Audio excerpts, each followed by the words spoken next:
Rather horrendous designs and mechanizations of our federal government structure that I feel directly imperiled not to tell anybody about, so that's why I'm here telling it. In doing so, I am breaking my security oaths. I am also guilty of breaking major federal law.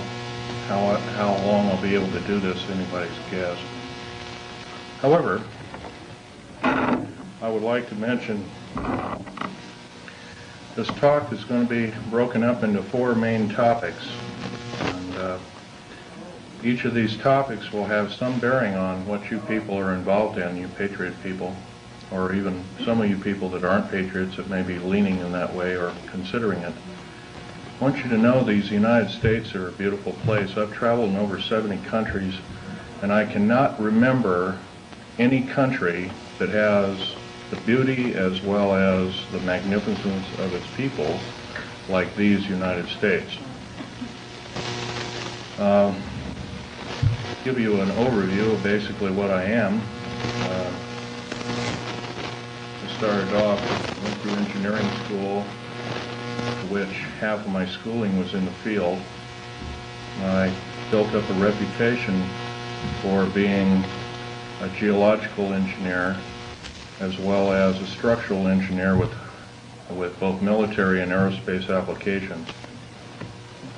I have helped build 2 main concern bases within these United States that have some significance as far as what is it called the New World Order. Number 1 is Dulce, New Mexico. I was involved in 1979 in a horrendous firefight with alien human type, whatever you want to call them.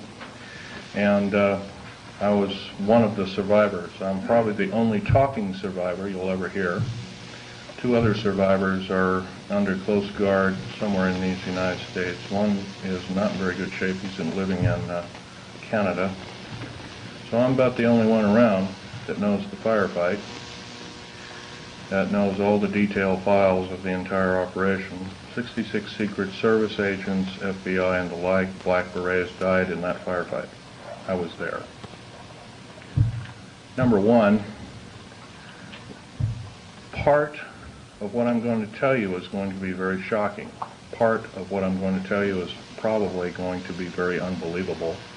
So if instead of putting on your glasses, I'll ask you to put your skepticals on rather than your spectacles. But please feel free to do your own homework. I know the Freedom of Information Act isn't much to go on, but unfortunately it's basically the best we've got. Your local law library and your nearest law university is a good place to look for congressional records. So if one continues to do their homework, and one can be standing vigilant in regards to their country. I love the country that I'm living in more than I love my life. I would not be standing before you right now risking my life by telling you these things if I didn't believe it so. The first part of this talk is going to concern deep underground military bases and the black budget. Let me first start by emphasizing the black budget. The black budget is a secretive group, basically a secret budget.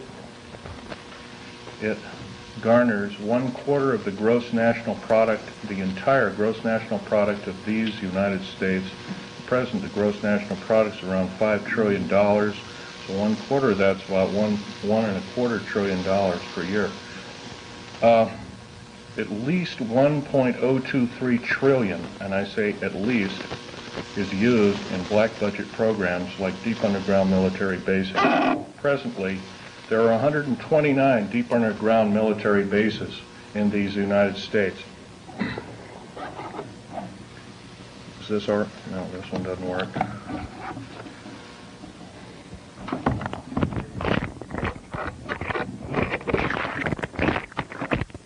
Hello? Not high enough. This one's too tall. Anyway, of these 129 bases, They've been building them day and night unceasingly since the early 40s. Some of them were built even earlier than that. These bases comprise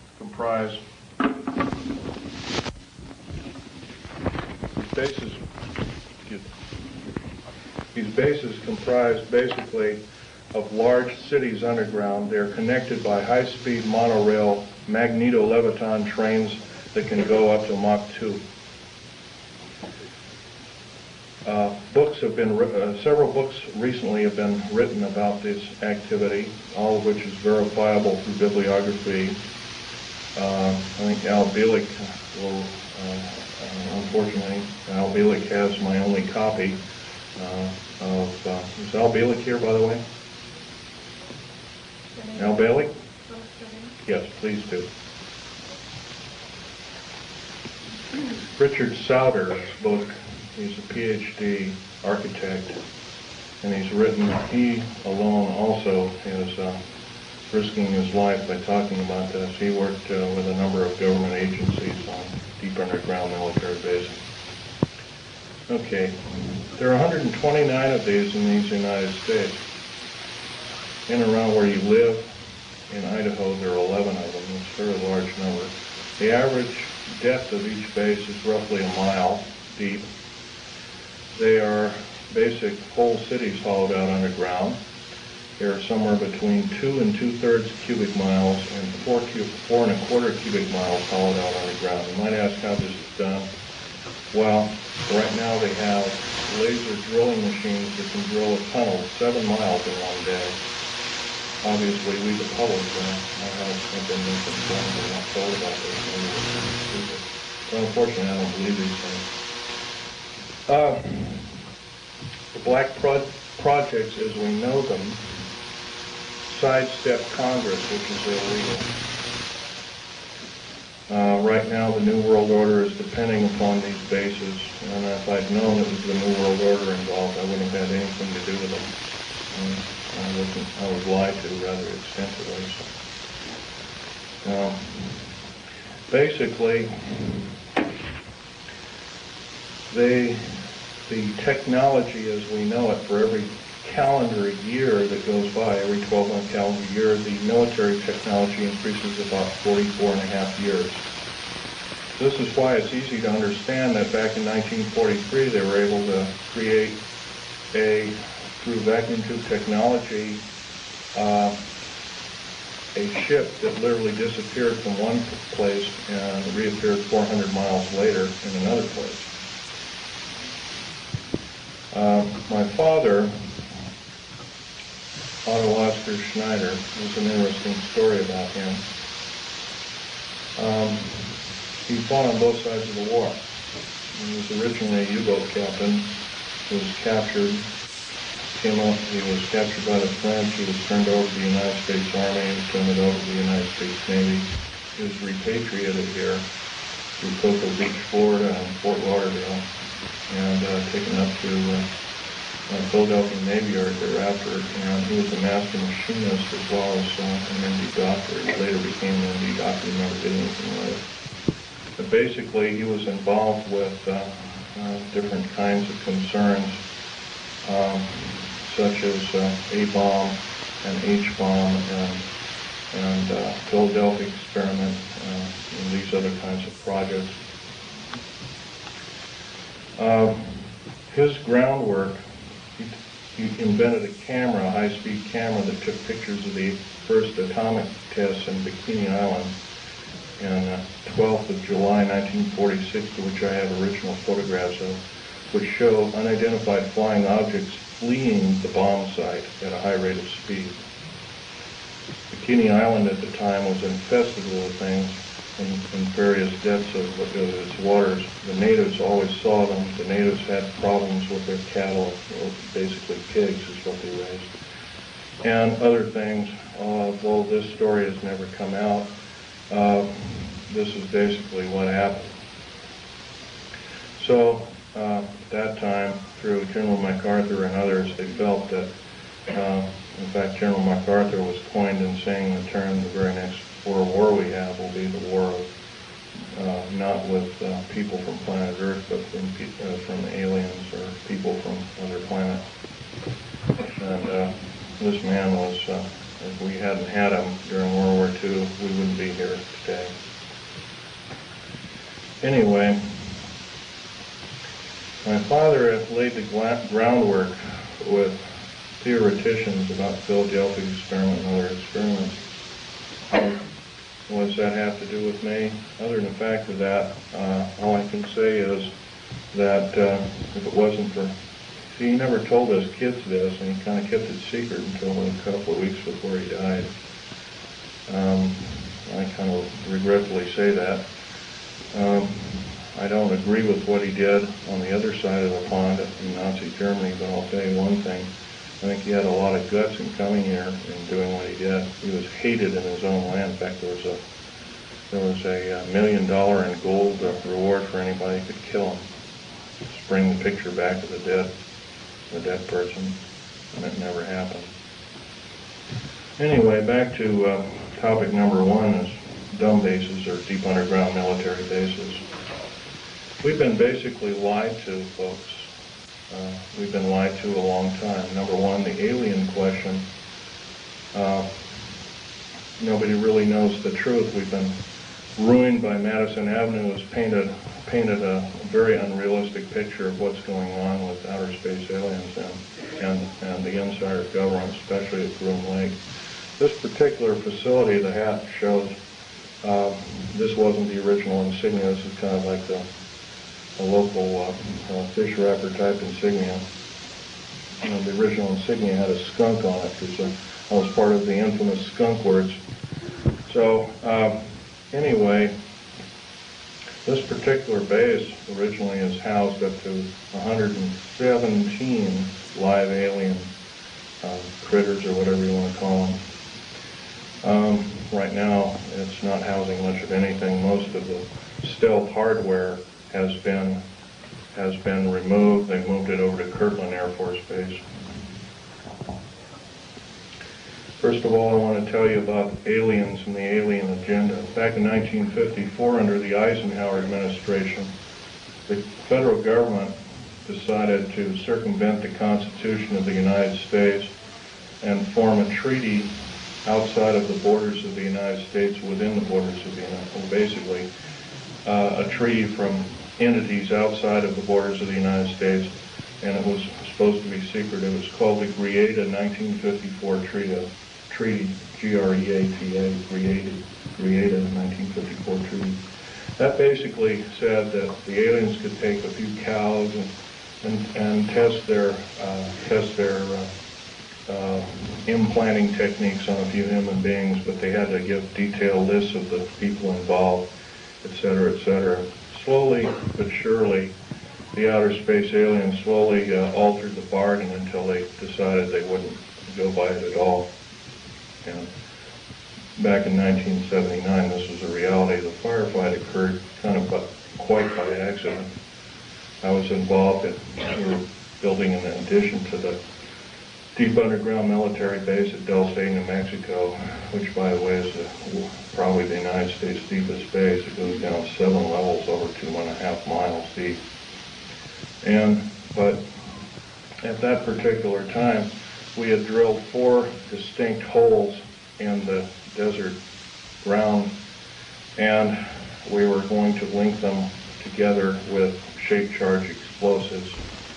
And then we were going to basically blow out large sections at a time. Well, when I was my job at that time was to go down in these holes, gather rock samples, check them for their particularity or particle count, give a detailed account of what kind of chemical explosive or plastic explosive to use, and we'll go from there. As I was headed down there, to my total surprise, we found ourselves amidst a large cavern that was already full of outer space aliens, otherwise known as large graves. I was petrified. as most people might be. The only thing I could think of doing at the time was shooting at them. I killed 2 of them, but by the time I could reload and refire at that time, I had a Walter PPK pistol. I was an engineer, so I didn't feel I had to carry a gun underground. And I always carried this particular one. It's nice and small, and it's quite effective. But anyway, I killed a couple of these things, and at that time there was several other groups of people down there. It's about 30 people total, and 30 to almost 40 more came down there, and they all got killed. Basically what had occurred was that we surprised a whole under mountain base of existing aliens, and later I was to find out that we are not the highest on the food chain. These aliens have probably been living on our planet for different groups of aliens anyway, the short and the tall grays at least, for 1 million years living here. And this could explain a lot of the theory behind the ancient theory of ancient astronauts and these other kinds of things like that. Might also explain the bloodthirstiness of different kinds of native populaces like the Aztecs, etc., Olmecs and whatnot. Anyway, I got shot basically here, and their kind of weapon wasn't really a gun-like thing. It was kind of like a box that they had on their body that they could manipulate. And it burned a hole in me, and it split my ribs apart, and kind of gory and all that kind of stuff. But anyway, it also gave me a high dose of rather nasty cobalt radiation. And I have cancer to this day. It's probably a result of it, although I can't prove that. Okay, the second part of my talk is topic number 2. It includes basically how this all occurred. How could we have possibly gotten involved? Well, we finished working with, we basically were beaten down by World War II, and I guess we were figured to be rather vulnerable as a populace in the world, which we were at the time. And I'm sure this is probably why we at our weakest point later found out to be vulnerable indeed, and so we were basically attacked. And of course, I think some of us, how many people here are familiar with the crash at Aztec, New Mexico? Raise your hand. Okay, in 1947, sometime in July of 1947, there was a large crash of a flying saucer. I believe it had 7 or 8 alien critters, or whatever you want to call them, aliens in them. 1 survived, and I believe 6 or 7 were, I don't know the whole story about the whole thing. Like one of the artifacts I have here on the table was when I was a young child. I was about 14 at the time. I had a friend of my father was Sir Johnny Rawlins. He had a British Naval Intelligence. And he gave me, I asked him if I could have a piece of metal of this crashed disc, and my father protested violently. But anyway, Johnny Rollins said, sure, I can give you a little piece. And he gave me a little piece. I've had them in my collection ever since. That was kind of like the small start of a collection. But other than that, the UFOs really wasn't my bag until I started work at Area 51. Which is in the Nellis Air Force Base north of Las Vegas, Nevada. Going back in 1979 in a firefight, it took me about 2.5 years to recuperate, enough that I could go back to work. But I did. I survived. I went back to work through Morrison Knudsen at EG&G and Bechtel and Page and Page and other construction outfits at the time. Anyway, at Area 51, they were testing all kinds of very peculiar spacecraft. I think you're also, how many people here, for instance, are familiar with Bob Lazar's story? Good. That's a good group indeed. I'd suggest more of you buy his, or obtain his tape or borrow his tape and read some of the publications. He was a physicist that worked at Los Alamos National Laboratory at Area 51, trying to decipher what was the propulsion factor of basically these alien spacecraft, these discs and other kinds of type of craft. So, but there's another thing I want to talk to you about other than all this stuff about deep underground military basing that might be effective. We're all basically here as kind of like a captive audience, except that we're all worried about the strange activity of our federal government. I'm very worried about it. They've stonewalled senators. They've lied to the public. They refuse to tell the truth in regards to the alien matters. I can go on and on. That the list is it would take longer than there are days here, let alone minutes. So I can tell you that, for in all respects, I'm rather disgruntled that since I used to be a rather high-ranking worker in our federal government structure, I'm very disappointed in the activities of our federal government, very worried. For instance, to run by several topics to you. Recently I happen to know somebody that lives in and around, I live just south of Portland, Oregon. I know somebody that works at Gunderson Steel Fabrication, and what they do is they make railroad cars. And a fellow I know, I've known for the better part of 30 years. He works there. He's kind of a lead welder and engineer. He's kind of a quiet type, and he came in excited to me. He called me up, and I met him, and I tried to calm him down quite a bit. But he told me, he says, well, they're building prisoner cars. They're going to, looks like everything you've been talking about, the federal government is starting to happen. And he was real nervous about it. And I said, slow down, Bob. So anyway, he told me what was happening. He mentioned that Gunderson has got a contract with the federal government to build 107,200 full-length rail cars, each with 143 pairs of shackles in each car. And there are 11 subcontractors in this giant project, and supposedly Gunderson got over $2 billion for the contract. Bethlehem Steel, there's different steel outfits or different fabrication outfits across the country are building them. Anyway, I says, hey, this is a nice, fantastic story, but how does it pertain? And he says, well, I got to show you one of these cars. So we did. We went to the rail yards in North Portland. I call it Graffitiville, USA, because it's wall-to-wall graffiti. And there's a new car, and he popped open the seal and slid the door back, and there they were. Boy, he wasn't wrong. And it's scary.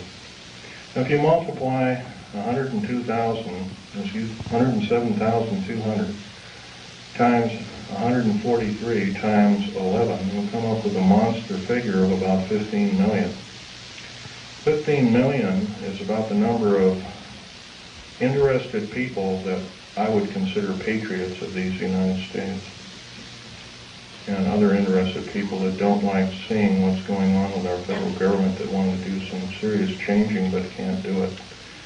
See, no more can we vote out our elected officials. They become kings and queens over us. And I hate to say this, folks, but our present structure of government is not democracy at all. It's technocracy. And it's a form of feudalism. It has nothing to do with the republic. To the republic for which it stands, one nation under God. These people are godless.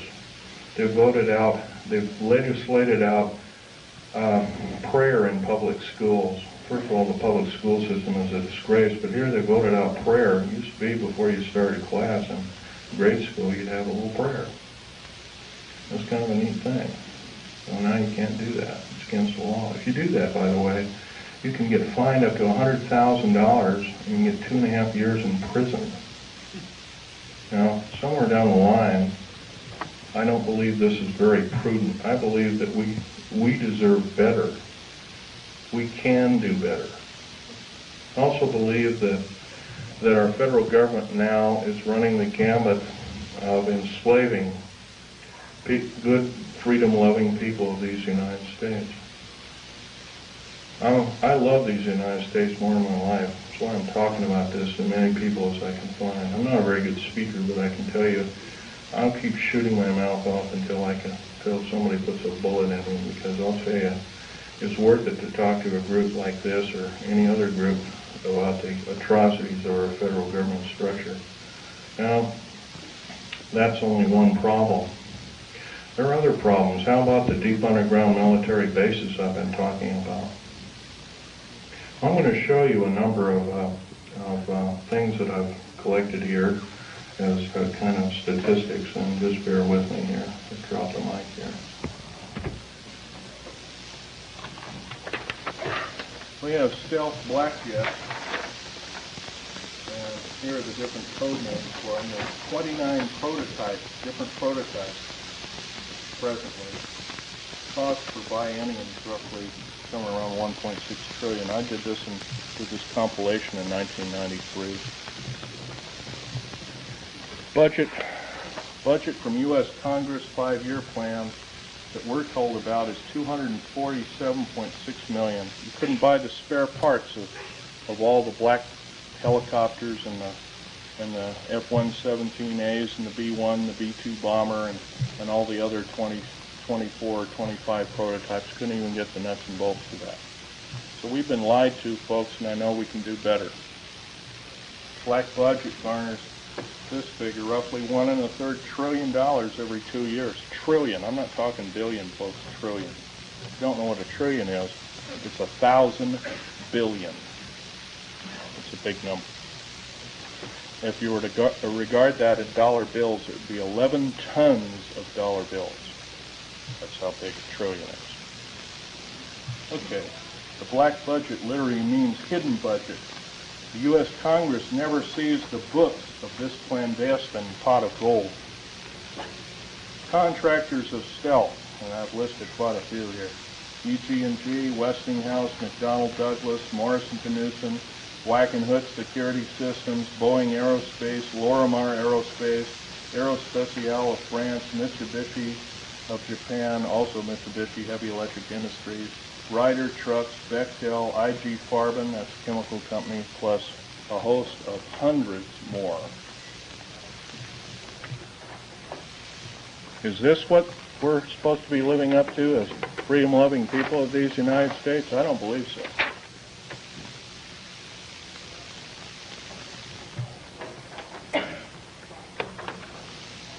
Still, 68% of the U.S. military budget is directly or indirectly affected by the black budget.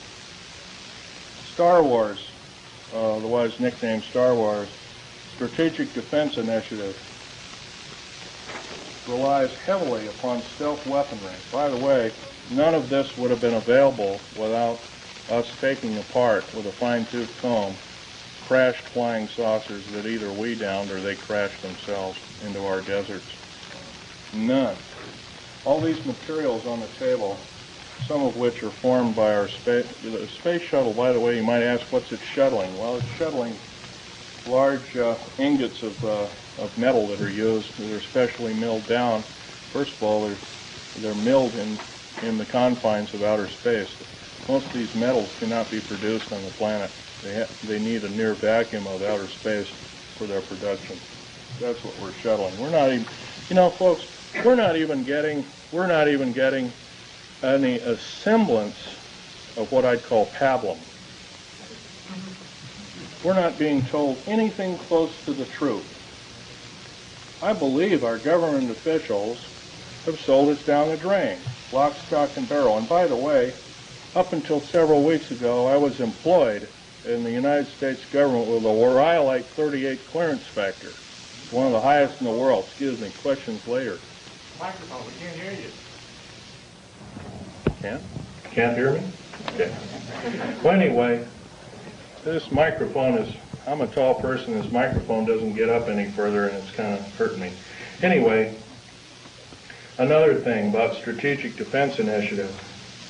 I believe it's there to prevent alien attack upon planet Earth. It has nothing to do with the Cold War. As we have seen, the Cold War was a total farce. And it was only a toy, an implement toy, to garner billions and trillions of dollars from good, loving, tax-paying citizens like I am and you are. For what? I don't mind a defense initiative against attack from, if it be from a real threat. But I sure hate to be lied to about there being this kind of communism and that kind of communism. And when we all find out the whole thing has been planned lock, stock, and barrel for the last 75 years by an intergovernmental group, I guess then we kind of know which side the bread is buttered on. Anyway, here's another piece of information for you folks. The DEA, ATF, Drug Enforcement Agency, Alcohol, Tobacco, and Firearms, these agencies rely upon stealth tactical weaponry for as much as 40% of its operations and budget. And this is, remember, this is in 1993. The figures have gone up considerably since. The United Nations used American stealth aircraft for over 28% of its collective worldwide operations from 1990 to 1992, and that's taken for the Center for Strategic Studies and United Nations Report 392.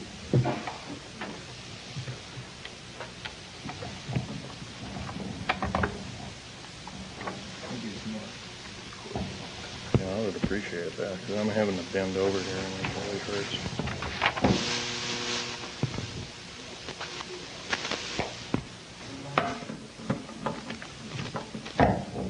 Oh, thank you very much. The Guardians of Stealth. There are over 3 distinct classifications of special police used to guard one of our most well-kept secrets. Number 1, this is the most disturbing of all. The MJTF, and that, by the way, that stands for Military Joint Tactical Force, otherwise known as the Black Berets. Some people call them the Delta Force, and there are other names for it. It's a multinational tactical force primarily used to guard the various stealth aircraft worldwide. And by the way, see the picture over here on the table? You might come over there and look at it. After the talk, you might do that, or during the break. You'll find out a nice picture of it there. There was 172 of them built. 10 of them crashed or were crippled. Something went wrong with them. So it was roughly 162 or 3. I can't remember at last count. We gave them away. The federal government gave them away. Bill Clinton signed them away about 6 weeks ago to the United Nations. Is this what we are paying our hard-earned tax money to do, folks? No, I don't believe so, and I know we can do better. And I actually believe, I'm not advocating the overthrow of any government. I don't believe in such for the main reason. Number 1, it always kills the wrong folks. But I believe if I have the chance to tell people about these atrocities, I think that there will be some serious letter writing, if not letter writing, some serious conscientious voting done in the very near future on various elected government officials, if not the whole category of elected government officials. Case in point I might want to mention is our local, please ask the questions later if you don't mind. Our local government officials have also kind of labeled us a bunch of rubes and morons, and I think we can expect a lot better than that. Starting off with the World Trade Center bombing. I was hired not too long ago to do a report. First of all, I know about the 90-some-odd varieties of chemical explosives. First of all, I looked at the pictures that were actually taken right after the blast, and the concrete was puddled and melted. The steel and the rebar inside the cement was literally extruded up to 6 feet longer in its length. And there's only one weapon that can do that, and that's a nuclear weapon. And that's a construction nuclear weapon. So obviously the people that they're looking for, that they say was a nitrate explosive that did the damage, they're lying 100%, folks. the people they have in custody probably didn't do the crime. As a matter of fact, I have reason to believe that that very same group did do other crimes. They killed, I believe, a Jewish rabbi in New York, and maybe this was some kind of scapegoat problem, but I'm not sure about that. However, I want to further mention that with the last explosion in Oklahoma City, they also say basically it was a nitrated or fertilizer bomb that did it, a whole truck full. First they came out with the information, said it was 1,000 pounds, then it was 1,500, then it was 2,000, then it was 3,000, then it was 4,000, now it's 20,000. Well, by the way, you can't put 20,000 pounds in a Ryder truck, can you? Now, I've never mixed explosives per se. I know the chemical structure and the application of construction value explosives. I earned a reputation on it. I helped hollow out over 13 deep underground military bases in the United States. I worked on the Malta project. I worked on West Germany on its military bases, and Spain on its, and Italy on its. I can tell you from very sure experience, a nitrate explosive wouldn't have hardly shattered the windows of that building. It would maybe have knocked the facing off. It would have killed a few people, maybe at the most 20 to 30 people tops, but it would never have done that kind of damage. I believe I've been lied to as a member in good standing of these United States, and I'm not taking it any longer. So I'm telling you that you've been lied to. How many people are in this room? You've all been lied to, lock, stock, and barrel, and I do believe if we all get up and say, we've had enough, we want the truth, and if we're not going to get the truth, we want you to step down. If you won't step down, then I do believe our founding fathers told us and warned us that a federal government structure out of control is totalitarian slavery, and I do believe that we have to do something about it. Now, that's pretty serious, hard, down-to-earth talk. But I don't see any way we're going to get around it. I don't perceive at the present time that we have more than 6 months of country life left in these beautiful United States. The present rate. Right now, the so-called Patriot movement, which has been given a stinging blow by Janet Reno, who, by the way, I want to tell you something about Janet Reno. Janet Reno cheated her way through law school like Bill Clinton did. It's provable. It's on the public record. Janet Reno is a confirmed lesbian. I believe there are a lot of wonderful women that would make a great Attorney General of these United States. They're far more educated, they're far more moral than she is. I would hate to think how we are being hoodwinked by such evil people. We are the laughingstock of the world, and I do believe I can qualify myself by saying I'm a tired American, and I'm now speaking out. I think we can do better. I think these people of these United States, mostly older people above the age of 45, are now seriously worried about their own future. And I'm going to give you a run by some scenarios here that are scary indeed.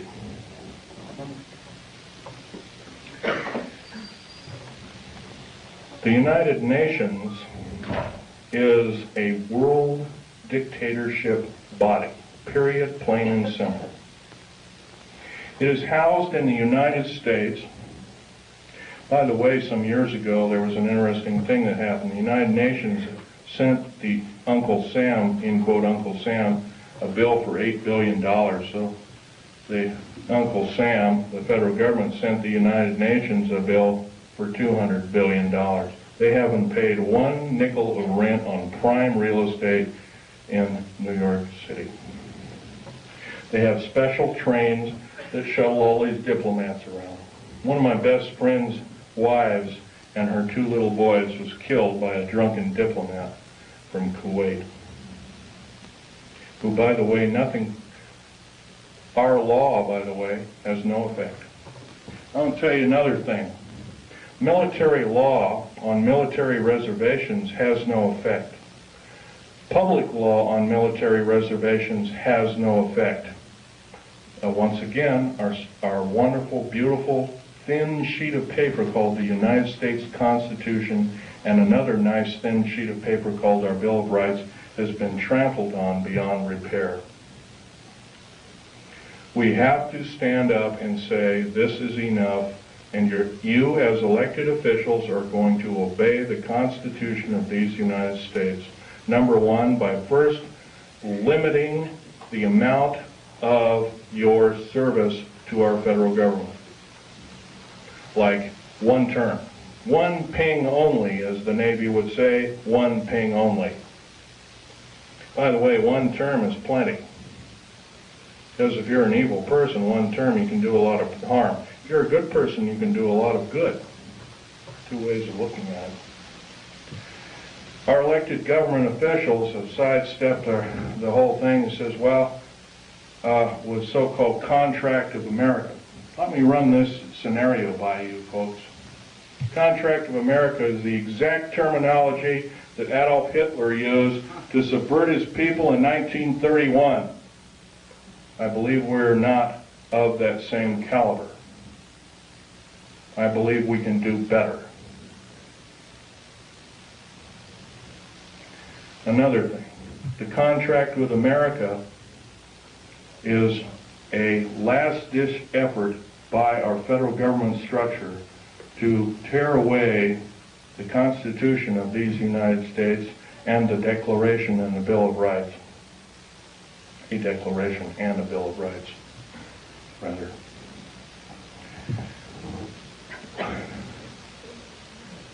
Reading these wonderful piece of paper that were somehow have protected us from economic and other forms of slavery, I doubt if there's more than 50 people in this room, including me, I hate to say, has not seriously read the U.S. Constitution.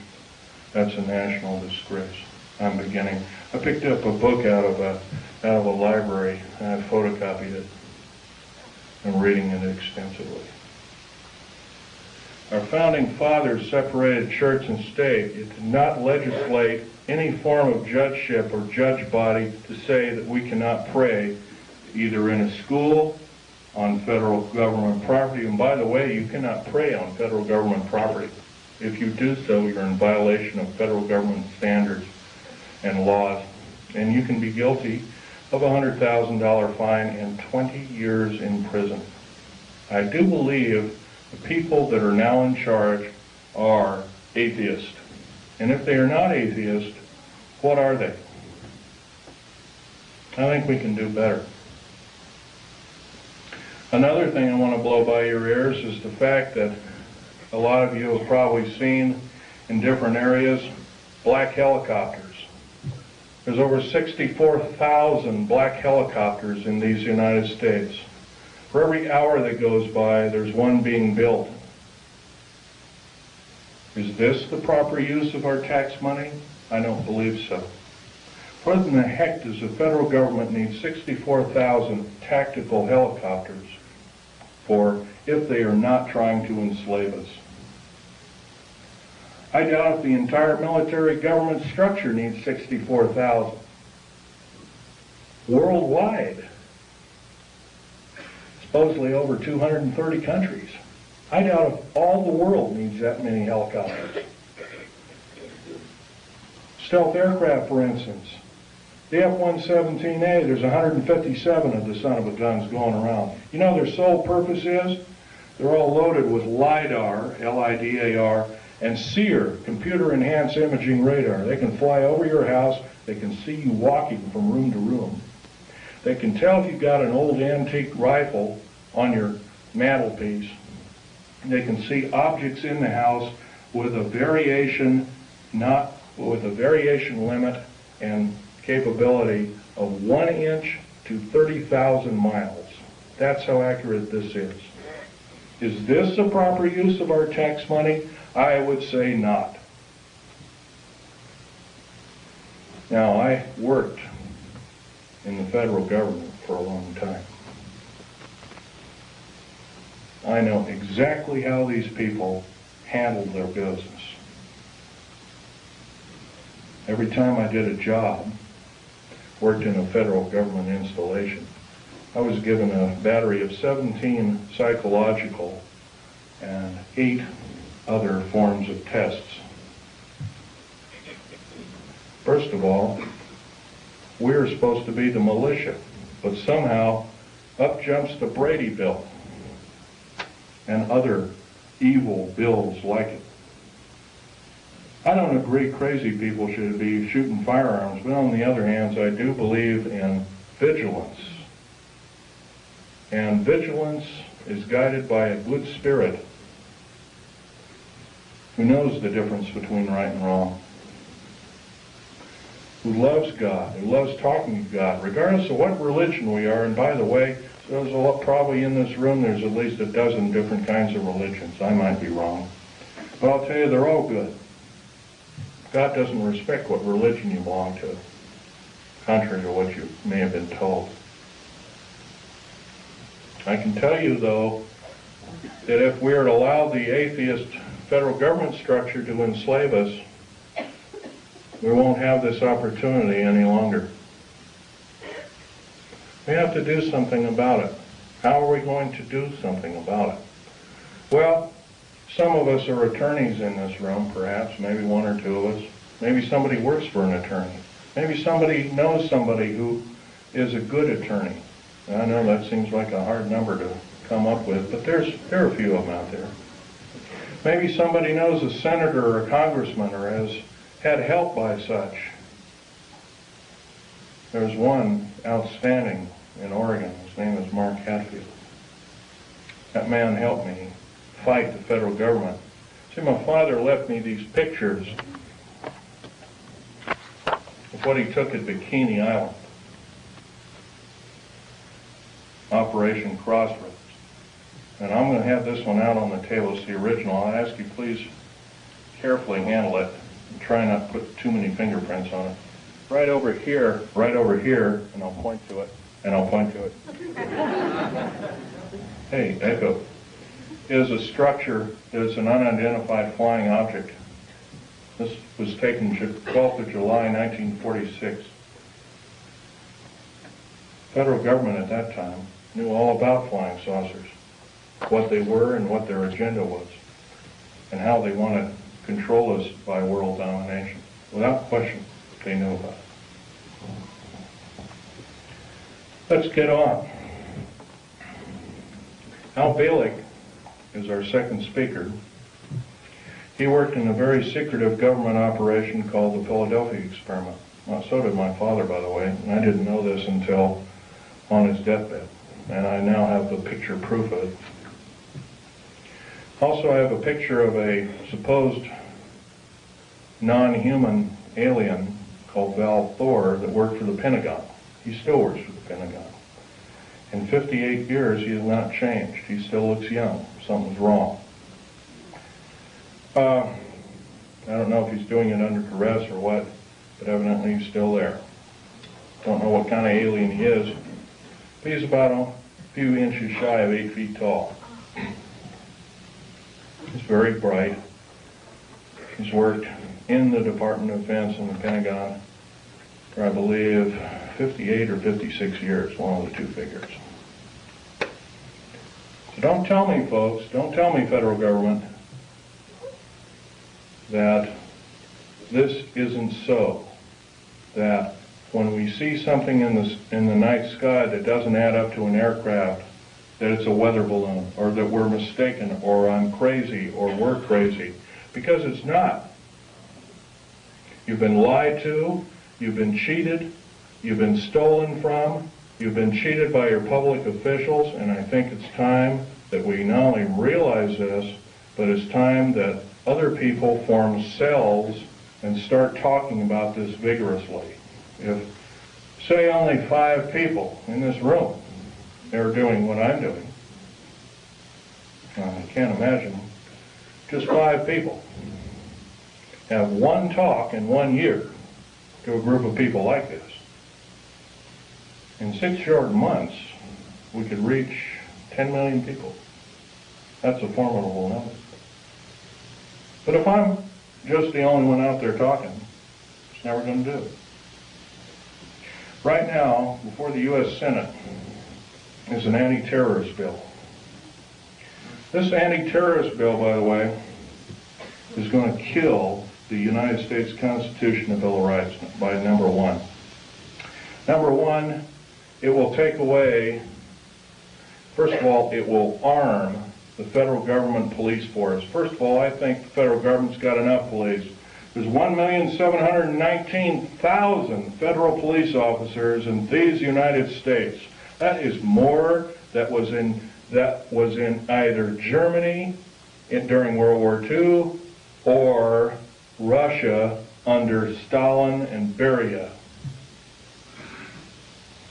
Now, at the present moment in time, 7 weeks ago in Nellis Air Force Base, and a year and about a month ago, about 13 months ago, because I was there at that time, we entertained the United Nations and the Russians and showed them Area 51, which is supposed to be our most secret military base. What is going on, folks? Tell you what's going on. We're being sold down the river. We've got to do something about it, otherwise we will not see this country go on as the United States, and I don't think we'll see it go on for a year. I'm saying I don't believe I will see it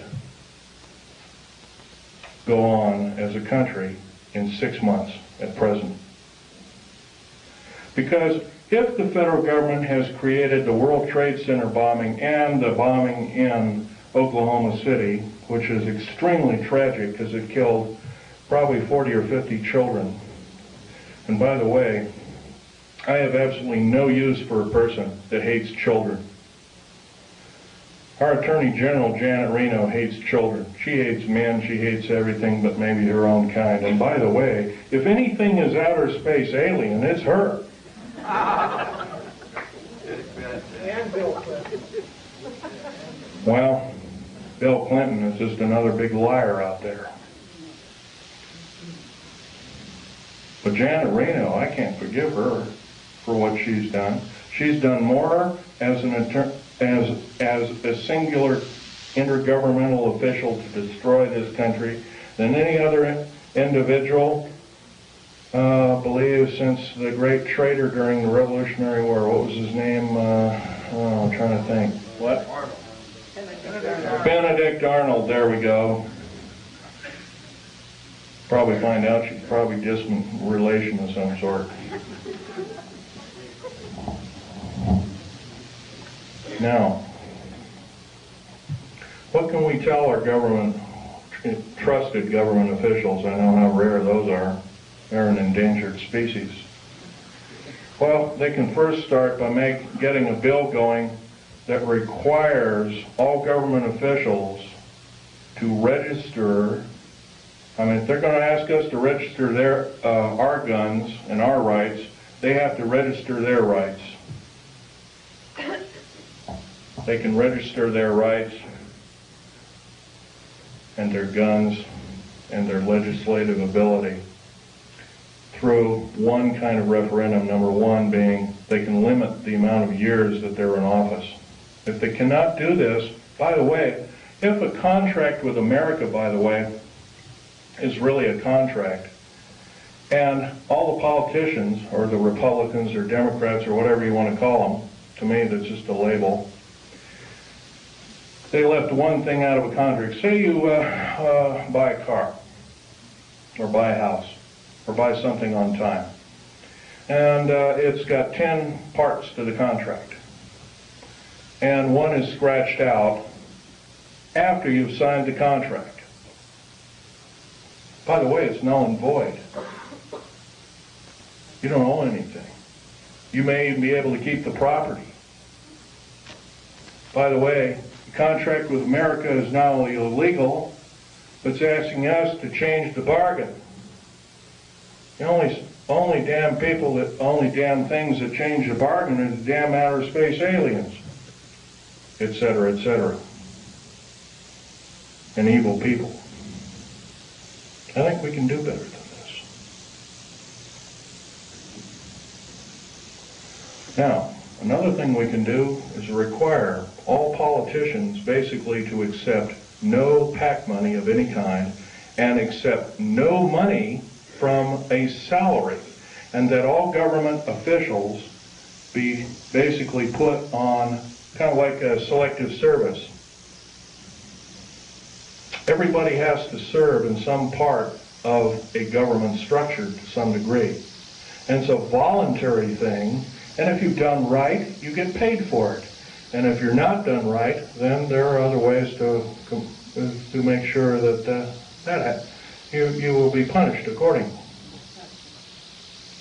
If we did these kind of things, if we were prudent, if we thought everything out, because I'll tell you, the only thing that doesn't need changing in any way, shape, or form are the two pieces of paper, one the Bill of Rights and one the United States Constitution. Those two thin sheets of paper have kept us from totalitarian slavery, or worse, for over 200 years.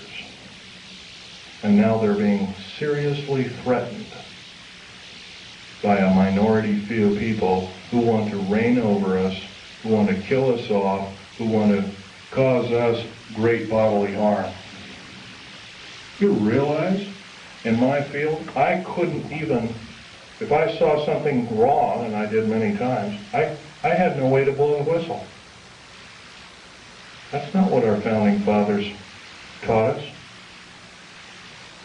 That's not what they laid down in sacred writing, almost sacred writing, I might want to add. We can do better. If we are really the government, if we are really the militia, then we have to stand up and we have to make ourselves known that this will not be tolerated in any way, shape, or form, and it must cease and desist. And if we are challenged, then so be it. Then we are challenged. And I guess the actions of us will be rather forthright, by judging from this crowd. I'm laying down my life by talking about secret things, that I took an oath of secrecy that said that if I broke that oath of secrecy, I am guilty of espionage. I am called a traitor by my own government for blowing the whistle. That's not only a disgrace,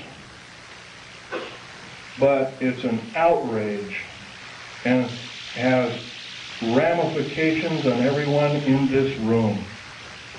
And I think we can do better.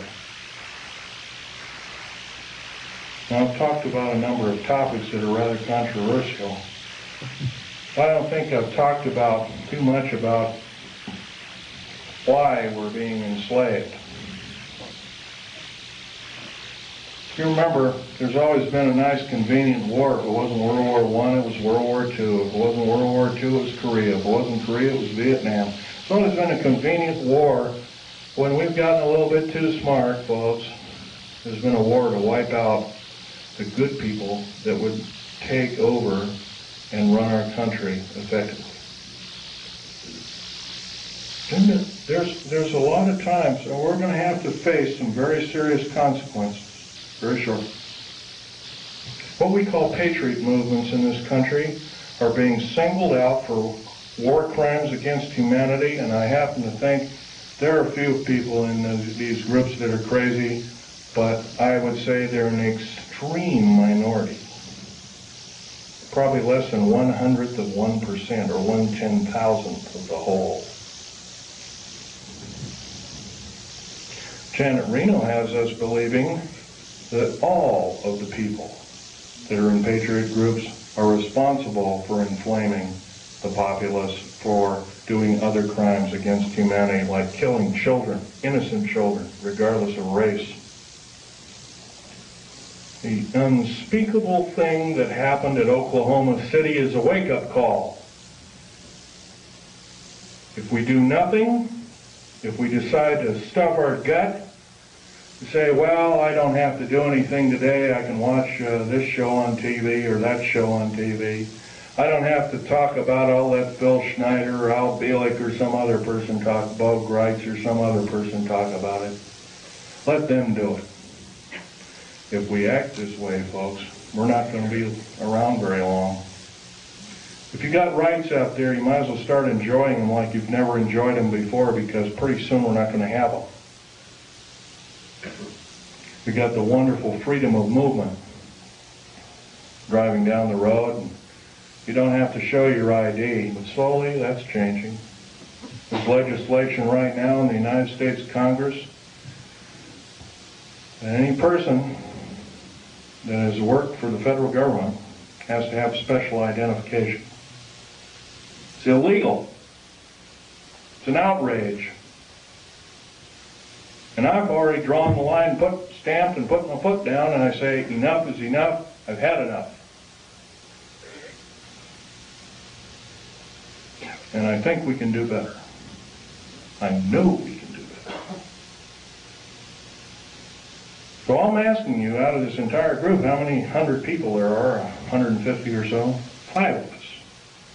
5 small people gathered together and start preaching the good things about America to whatever group size it is, as long as it's more than yourself. Try a group of, say, 10 or 15. I think most of us have 10 or 15 people we know, friends, whatnot. If 10 people did it in this room, we'd reach double that figure. We'd reach 20 million or more countrywide.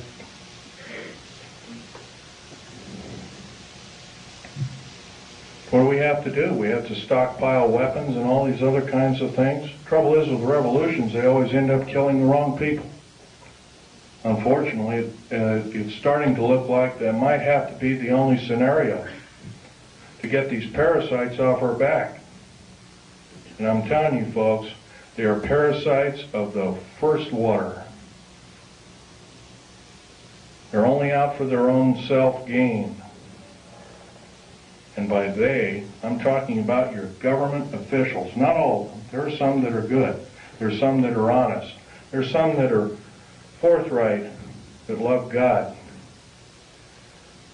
that love the Constitution and the Bill of Rights, and other wonderful works by our founding fathers. But they're few and far between. In the House of Representatives of the United States Senate, there is not one politician that is not an attorney. There is something wrong there, folks. During Abraham Lincoln's time, I know that's a long time ago, 130 years ago, roughly, it was an honor beyond medals and glory to serve in the United States Senate or in the House of Representatives. And there was actually only about 8 total senators and House of Representatives people that were attorneys. The rest of them were common folk like you and like me. But we've been led down the wrong path, folks. If we sit here and do nothing, we're not going to have any freedom. And it's not going to take very long. At this rate of speed and the way things are going, what's going to be the next scenario? Is going to be another bombing somewhere? First it was a Trade Center bombing in New York City. Then it was middle, homegrown America killing children and innocent people on their way to work, whatnot. Elderly people in Social Security office and whatnot. How come the AARP isn't talking about the 61 older people that bit the dust in the Social Security office and the other federal government that was seeking? Some were in the Internal Revenue Service and other kinds of... By the way, that's another thing. The IRS, there's nothing legal about the IRS at all. By the way, do you realize, I was reading the Oregonian newspaper 10 days ago. President Clinton has authorized the U.S. Mint to print the new money. They've already printed about $3 billion of it. You travel overseas, you get this pink-looking thing with a picture of a president on it, and a similar thing that the insignia is a little off-center, done that way. On either side of this bill is a UPC stripe. No, sir. I don't believe in having the mark in my hand or in my forehead like the Bible taught me. But it's coming, folks, if we do nothing. It's coming as sure as I'm standing here telling it to you. And it's probably going to be here in less than 2 years if we do nothing. And this is I'm actually downplaying it. It could be a lot sooner. Federal government right now, with their high tech, has invented an earthquake device. I have reason to believe that the earthquake in Kobe, Japan, by the way, I'm a geologist, I know exactly what I'm talking about. There was no pulse in the pulse wave. There's supposed to be a pulse wave in any earthquake. There was none in the Kobe, Japan earthquake. None. In 1989, in and around San Francisco, there was an earthquake. There was no pulse or pulse wave. That is a Tesla device. Nikola Tesla invented it, and he did it not out of evil, but he was trying to make a device that could be accurately used for construction and building of buildings and that kind of thing. It's been taken for evil, though, guaranteed. I want you to know that the black budget programs throughout these United States have subverted science as we know it. What's AIDS, for instance? I'll tell you what AIDS is. AIDS was invented by the National Ordnance Laboratory in Chicago, Illinois in 1972. It was a biological weapon to use against the people of these United States. The reason I know this, I have seen the documentation by the Office of Strategic Services, which by the way is still in operation to this day, through the Centers for Disease Control in Atlanta, Georgia. They used the glandular excretions of animals as well as humans as well as outer space aliens. I'll tell you something about these outer space aliens. They're mortal. They can be shot dead just like you and I can, but I'll tell you one thing. They're bad news in the worst order. We have absolutely no defense against their germs. None. They're a biological weapon of terrible consequence. I advocate that every alien on this planet, good or bad, if they're good or bad, they have to be isolated. They are a biological weapon. Saddam Hussein and other people have killed 3.5 million Kurdish people with a similar biological weapon. Do we, the people of this planet, deserve this? No, we don't. But we're not doing anything about it. And every moment that we waste, every moment that we don't blurt out and we say we've had enough, that we deserve better, that we're going to get better, we're doing other people in this planet, in different countries, a great disservice. Right now I'm dying of cancer related to work that I did for the federal government.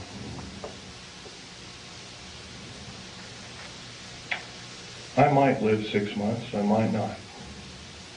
I don't know. I'll tell you one thing. If I keep speaking out the way I am, maybe God will give me the life to talk my head off. I will break every law that it takes to talk my head off. I love my country and its people more than my life. 11 of my best friends in the last 22 years have been murdered. 8 of them called suicide. I finally got wind of one of them. Portland police is now involved in one of them. Not going to mention names, before a grand jury, including the medical examiner's office. Murder by suicide, they call it. My friend Ronald Lee Rummel was an Air Force officer. He's a Silver Star winner. He's a patriot. Murdered because he started speaking out about unidentified flying objects while being still employed as a member of the United States Air Force. How was he murdered? He was drugged, his jaw was broken open, a cheap pistol with filed off numbers called a Jennings J22 was shoved in his hand. Somebody pulled the trigger because they found a piece of a fingerprint or inside of a palm print on the weapon. They also found hair samples, somebody quickly putting the bullets into the clip.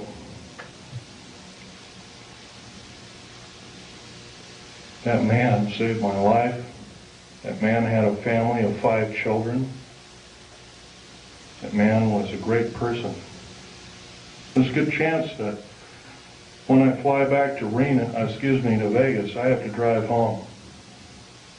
I left my car down in Vegas. I have to drive home alone. I'm scared to hell. Before I went to talk in Las Vegas, Nevada, I drove a friend of mine, a disabled friend of mine, down to Joshua Tree. And 29 Palms is next to Joshua Tree, and I went to see a dying disabled veteran friend of mine also. Kind of an acquaintance friend. I don't see him very often. Can hardly talk. He's got throat cancer from working with atomic weapons.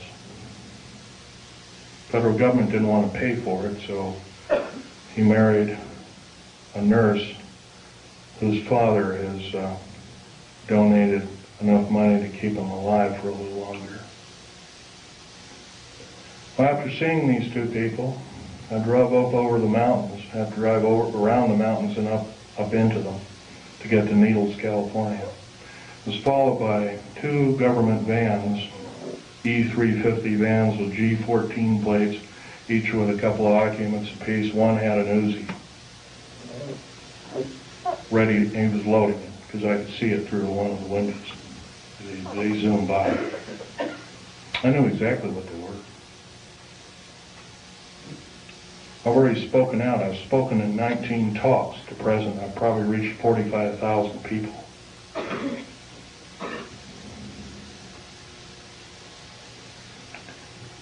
Well, they sped up around me. I sped up around them, took a bunch of pictures with a high-speed camera.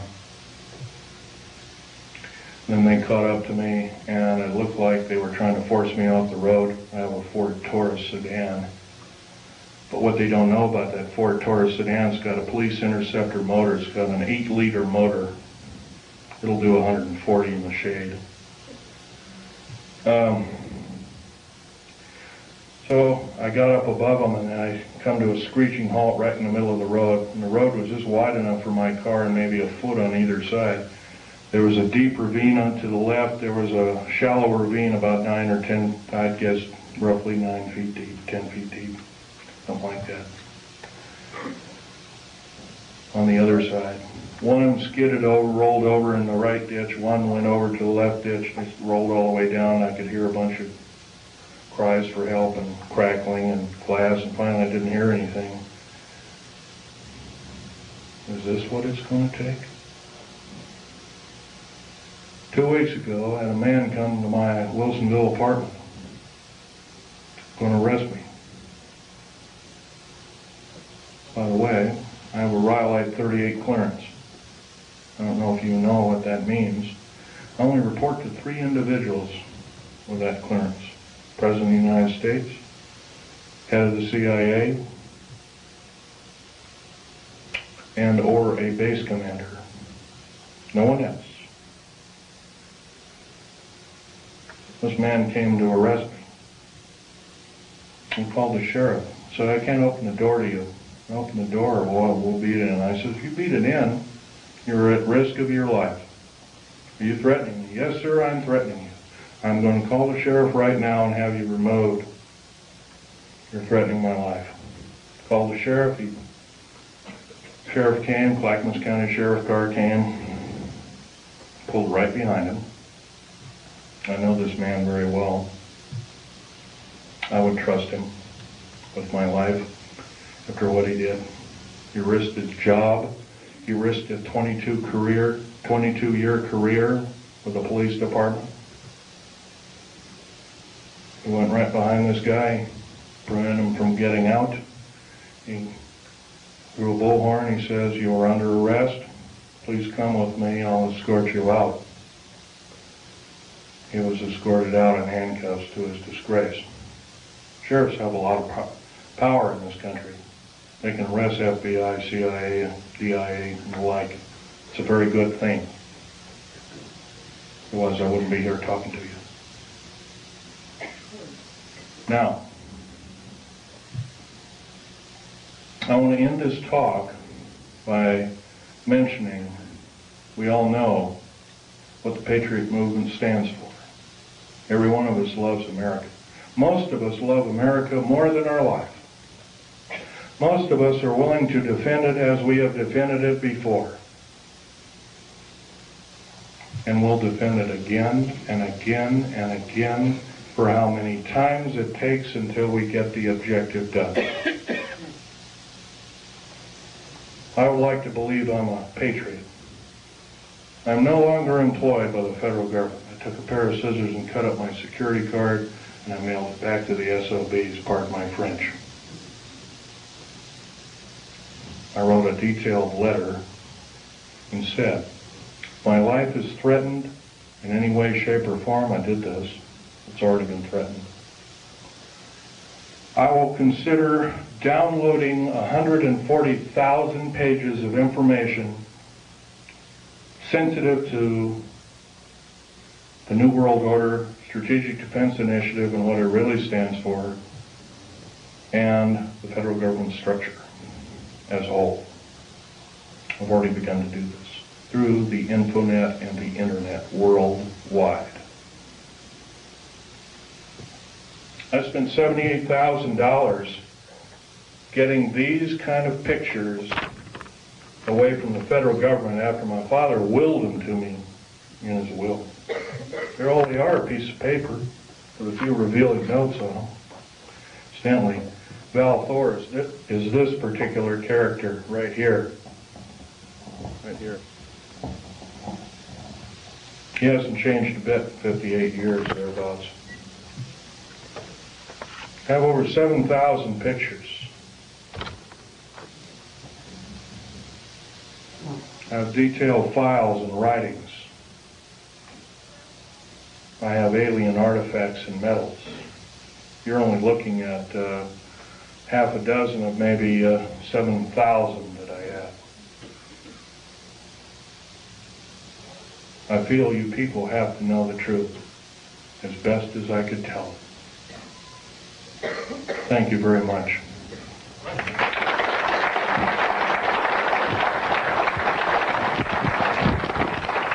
By the way, I might want to mention, if you want to look at these artifacts, try not to handle them, just look at them.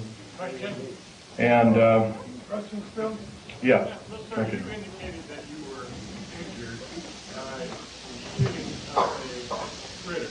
Right. Would you mind explaining to us your injury? I'll be glad to. Sorry, women folk, this is kind of gory.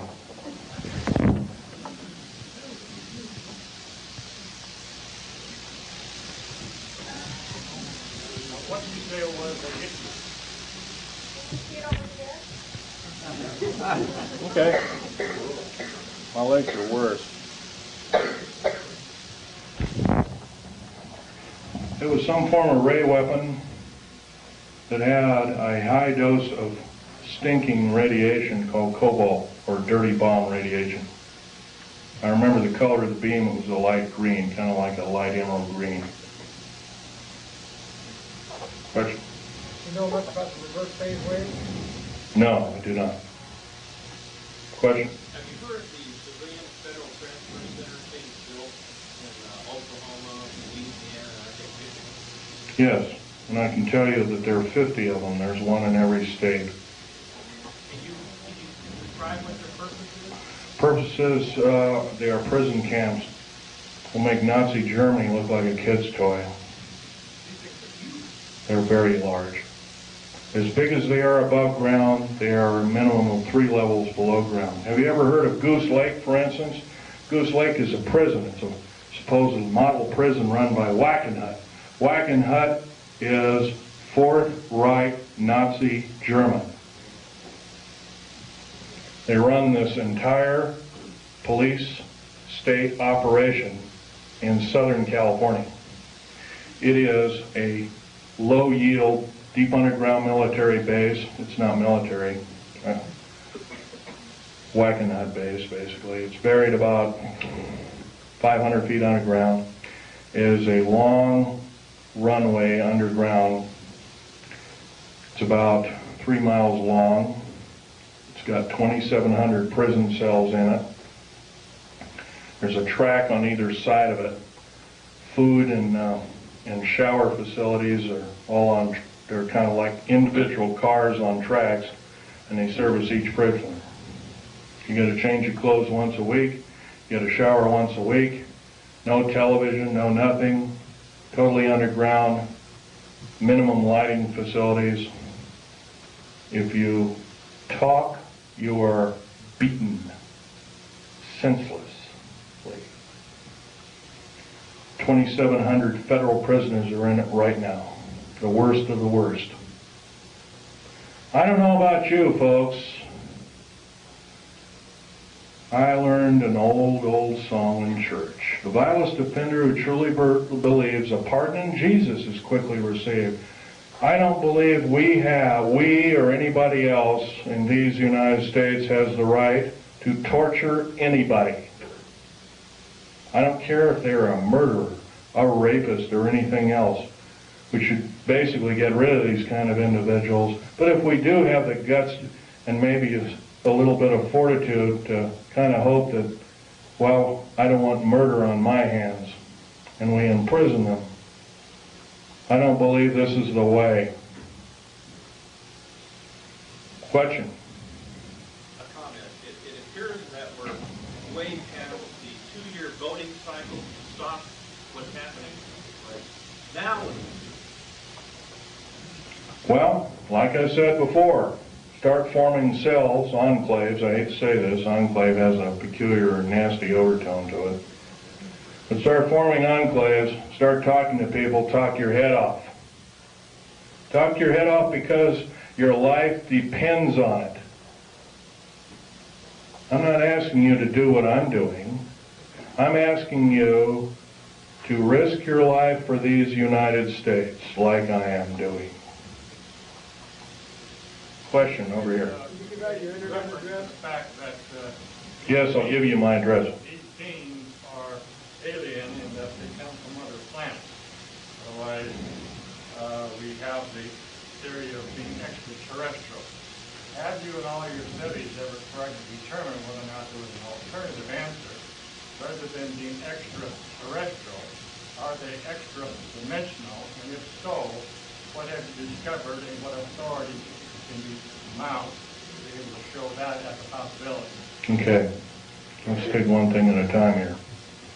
Extra-dimensional, they could very easily be. Al Bielek will probably tell you about that in his talk.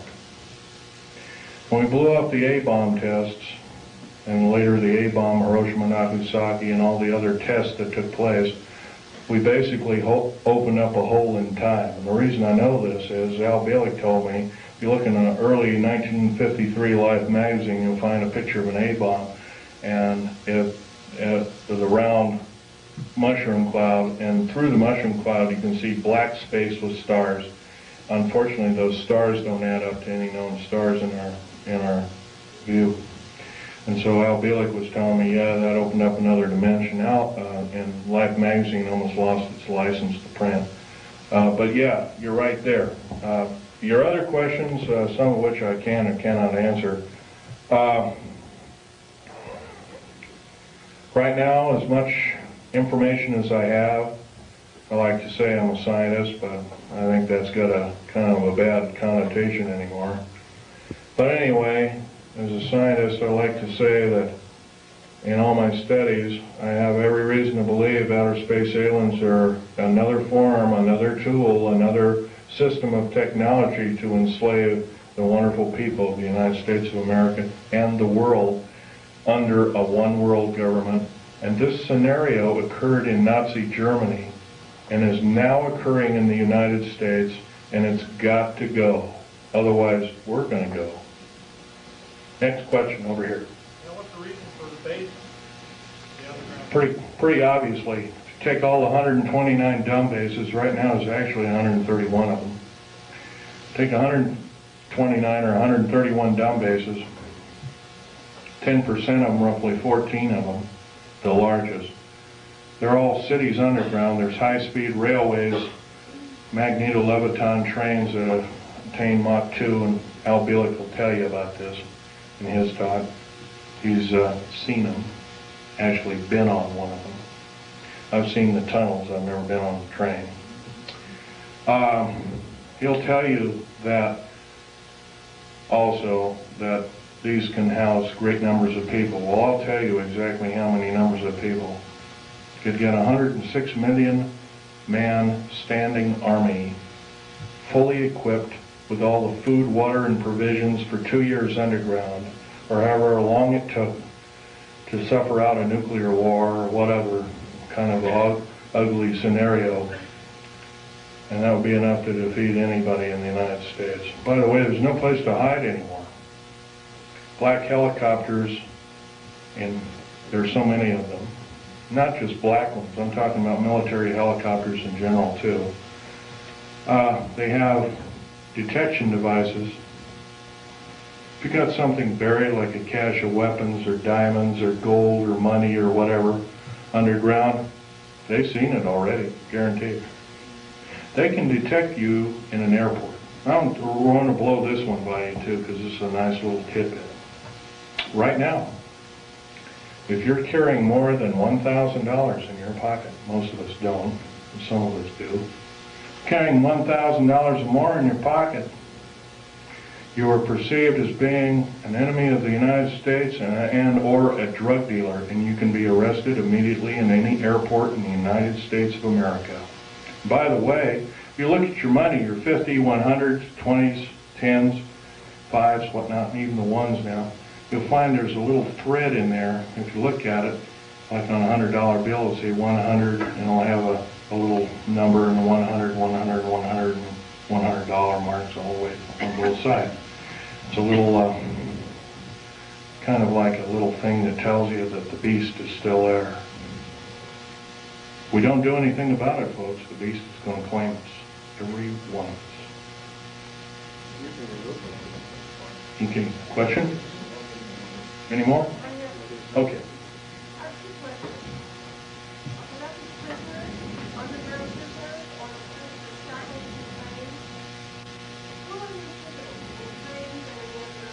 Okay, the underground prisoners right now, they're using the worst of the federal prisoners and the worst of, yeah, the criminals. That's correct. And that's pretty obvious. You add up if you add up 143 per car, multiplied by 107,200, multiplied by 11 general contractors, each with a similar contract, you're going to come up with a figure that exceeds 15 million. 15 million is the number of patriots in America, number of concerned people in America, and also a number of people that could cause the federal government harm in America today, right now.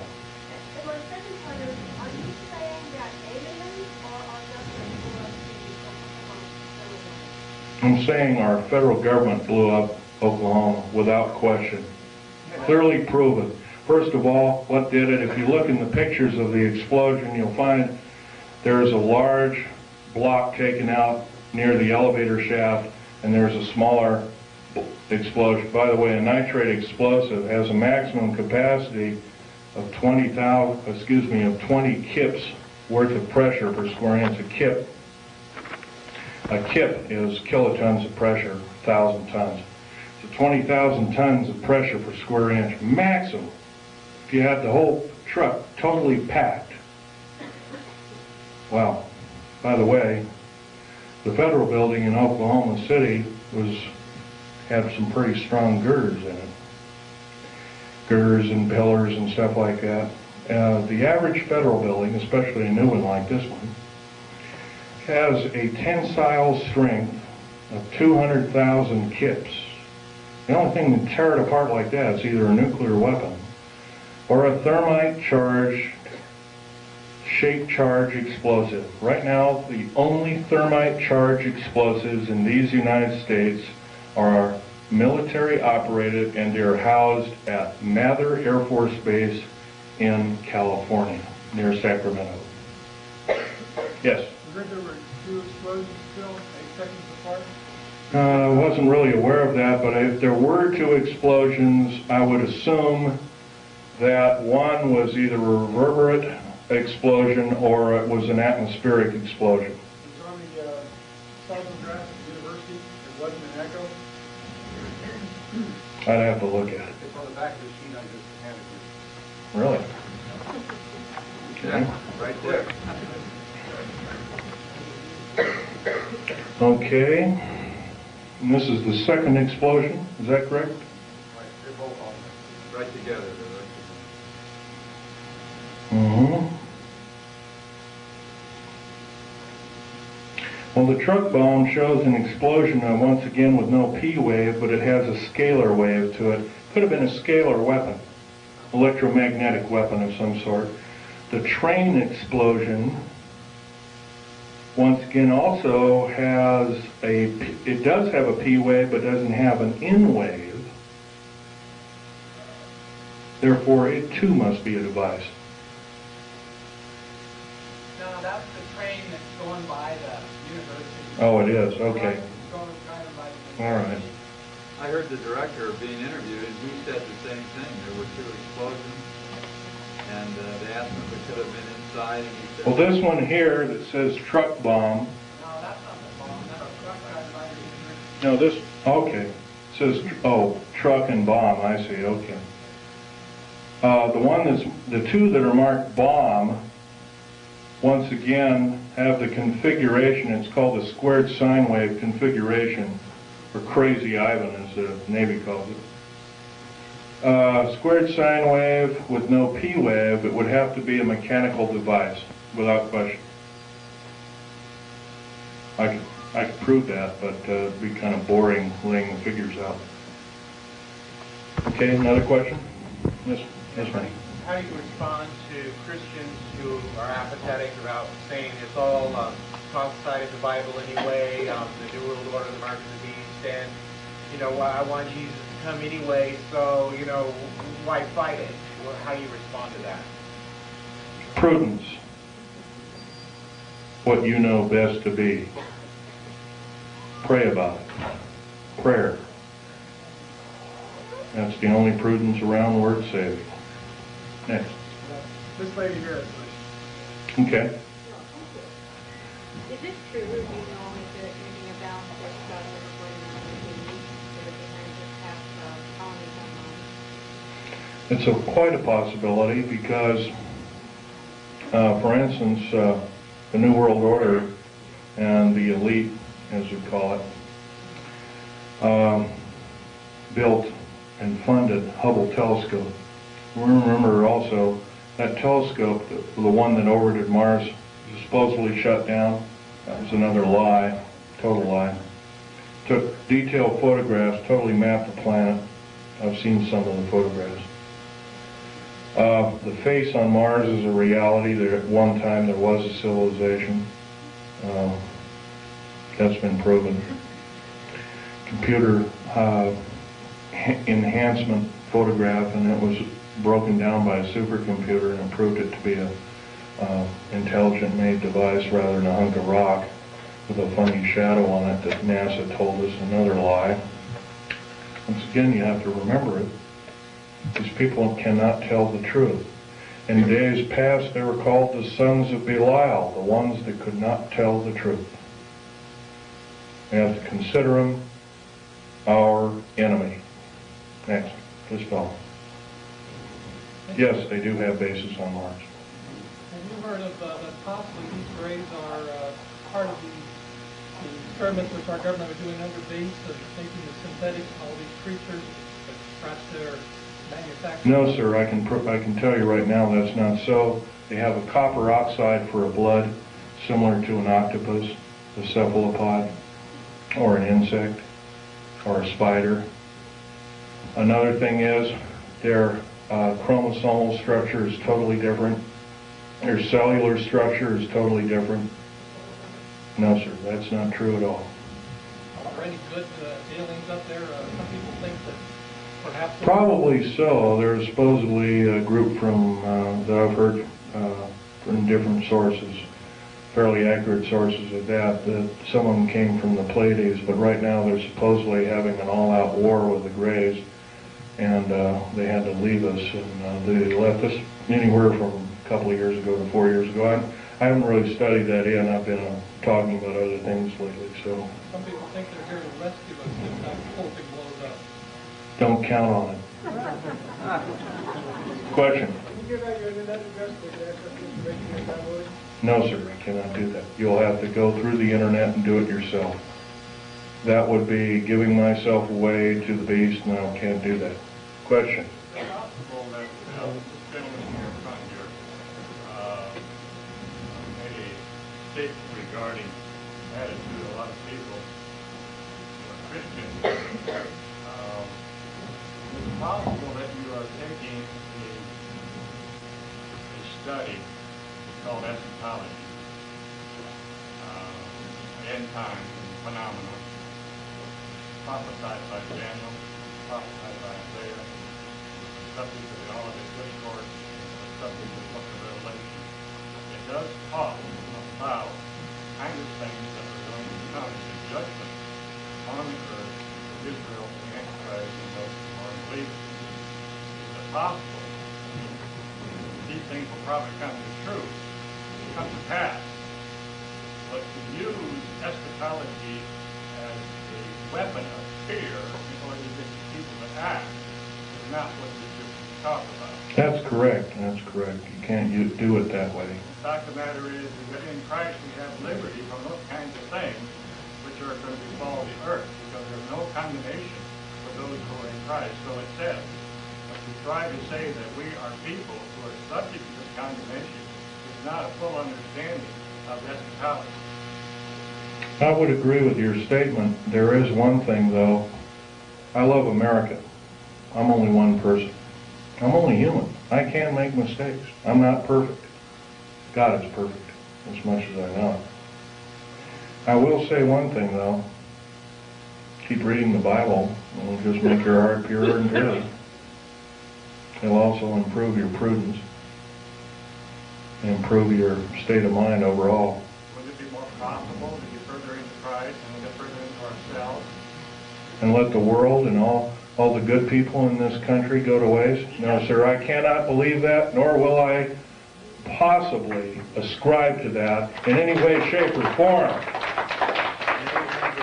Christ did not put us on this earth to die in a holocaust of fear from characteristic evil entities or people.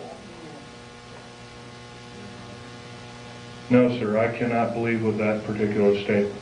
I love Christ, but unfortunately I cannot believe that I can allow my fellow countrymen to go by the wayside. And I think actually it's a form of disinformation and government propaganda to believe it.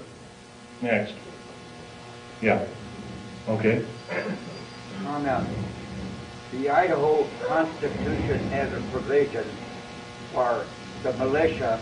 All able-bodied men between 18 and 45 years old will serve in the militia. That's in the Idaho Constitution. Okay, I agree with it. In fact, I would extend it from the years of 18 years old to maybe your age, 70 or 75. I'm willing to do it. I'm past the age of 45. Sorry, I don't believe in age limits. If I live to be 100, I'd like to do it. Yes, sir. I'd like to give you a quotation from the Bible, Christ talking. It is Luke 19:27, and it says, "Bring those my people who do not want me to rule over them before me and slay them." And I always ask the people, does that mean love them to death? But the preachers don't preach this. And there's other quotations like that. Yes, I've read such quotations. If I'm wrong, I will stand slain by God. Stand convicted. Maybe I have already been convicted. Yes, sir. So where the prison is in Idaho? Near Coeur d'Alene. What was that question? Would you state the question again? Where is the federal prison that you're talking about in Idaho? Well, there's several federal prisons. There's a new one being built near Coeur d'Alene, Idaho. I don't know. I've never been out there, but I heard it's on the east side of the town of Coeur d'Alene, Idaho. Whatever. Man with a red shirt way in the back there.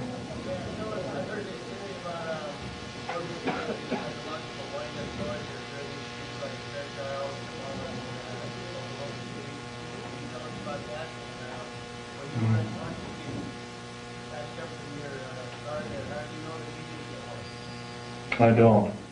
And I haven't heard about such things, but I'm sure there might be such things. There are things that were used against the Afghan people. There were things that looked like innocuous toys, and there were high explosives that killed a lot of people.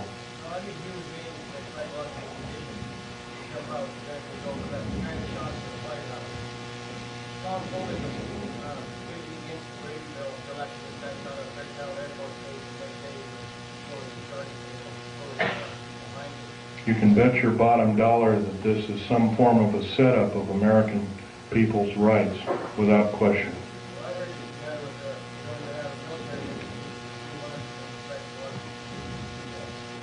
Yes, I believe that too. The U.S. Navy presently spends about 1/16 of the entire black budget allocated to them on psychological programming techniques through the RAND Corporation.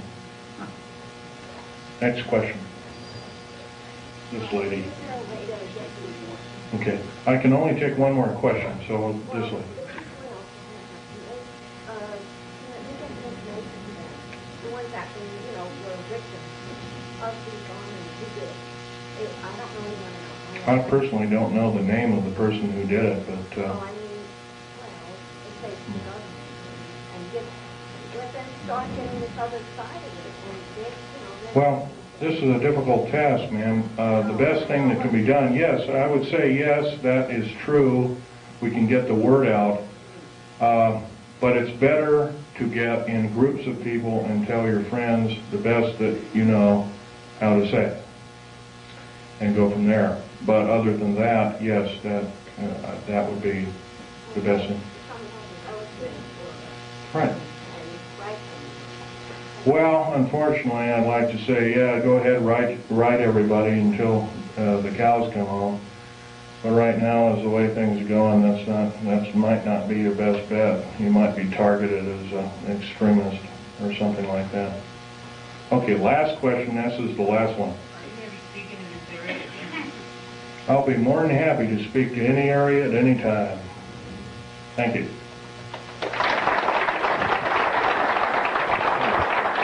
May God bless each and every one of you and your families, too.